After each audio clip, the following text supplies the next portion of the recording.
ආයුබෝවන් කියලා පිළිගන්නා GreenSLTV YouTube channel එකට ඔබ සෑම සියලු දෙනාම. ඉතින් අද දවසේදී අපි කතා කරන්න බලාපොරොත්තු වෙන්නේ SPSS software එක පාවිච්චි කරලා reliability test එක කරන්නේ කොහොමද කියන එක. ඉතින් මේ reliability test එක කරන්නේ කොහොමද කියන එක කතා කරන්න මත්තේ ඔබ අපගේ YouTube channel එක subscribe කරලා නැත්නම් අපගේ YouTube channel එක subscribe කරන්න.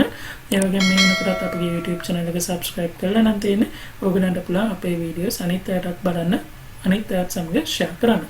හොඳයි reliability test එක තීරණය වෙන්නේ ඔබට ලැබෙන converge alpha අගයත් සමග converge alpha අගය 0.7 වලට වඩා වැඩි වෙනවා නම් අපිට කියන්න පුළුවන් ඒ variable එක acceptable level එකේ තියෙනවා කියලා.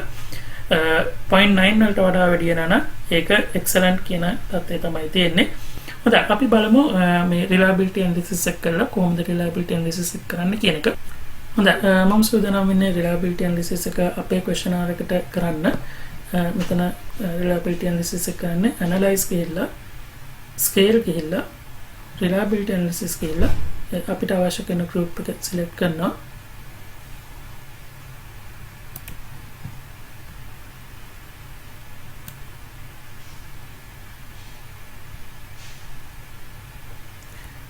හොඳයි මෙතන ඔබට පේනවා ඇති converge alpha ගේ මගේ පළවෙනි variable එක තියෙන්නේ 0.964. එතකොට මේක reliability test එක pass වෙනවා.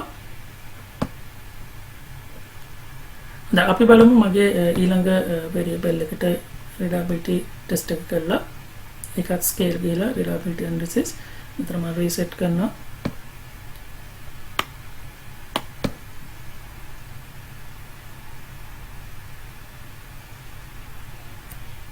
මගේ මේ TND training and development කියන මේ variable එකට තමයි මම මේ analysis කරන්න යන්නේ. මෙතන මේක මම ඉවත් කරනවා. හොඳයි. අපි මේ test එක කරමු.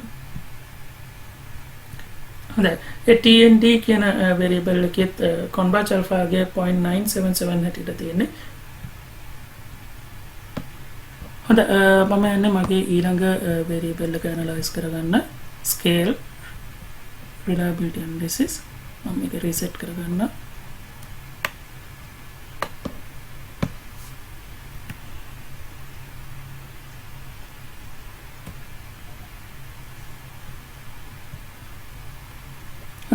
එතනදිත් මගේ reliability test එකේදී converge alpha ගේ වෙන්නේ 0.963. එතකොට මගේ reliability test එකේ එතනනොත් pass වෙනවා. හොඳයි මම යන්නේ මගේ ඊළඟ variable එක analyze කරගන්න. මම scale ගිහලා reliability analysis මම මේක reset කරගන්නවා.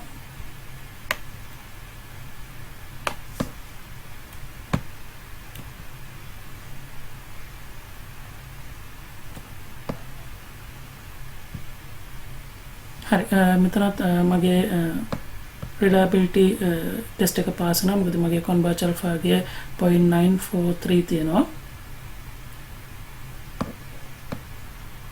හොඳයි ඊළඟට මගේ ඊළඟ variable එකත් මම analyze කරගන්න යනවා. scale reliability analysis මම මේක reset කරගන්නවා.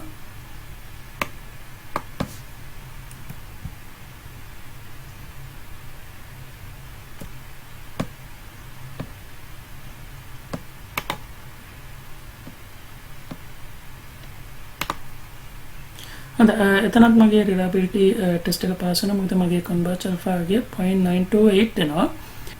ඒ වගේම තමයි අපි තව videos දෙකක් upload කරලා තියෙනවා. SPSS එකට data enter කරලා data code කරන්නේ කොහොමද? ඒ වගේම validity test එක කරන්නේ කොහොමද කියන එක සම්බන්ධව අපි videos upload කරලා තියෙනවා. ඒ videos උත් ඔයගලන්ට බලන්න පුළුවන්. අනිකුත් අධ්‍යාපනික වීඩියෝස් උත් අපි අප්ලෝඩ් කරලා තියෙනවා. ඒවත් බලන්න පුළුවන්. ඒ වගේම අපි ඉදිරියේදී තවත් අධ්‍යාපනික වීඩියෝස් ඔබ වෙතට ගෙනෙන්න බලාපොරොත්තු වෙමින් ඒ වීඩියෝස් උත් ඔයගලන්ට බලන්න පුළුවන්. ඉතින් අපේ YouTube channel එක subscribe කරලා නැත්නම් ඔයගලන්ට පුළුවන් අපේ YouTube channel එක subscribe කරන්න. ඒ වගේම තමයි අපගේ YouTube channel එක subscribe කරලා නම් තියෙන ඔයගලන්ට පුළුවන් අපේ වීඩියෝස් අනිත් අයටත් පේන්න share කරන්න.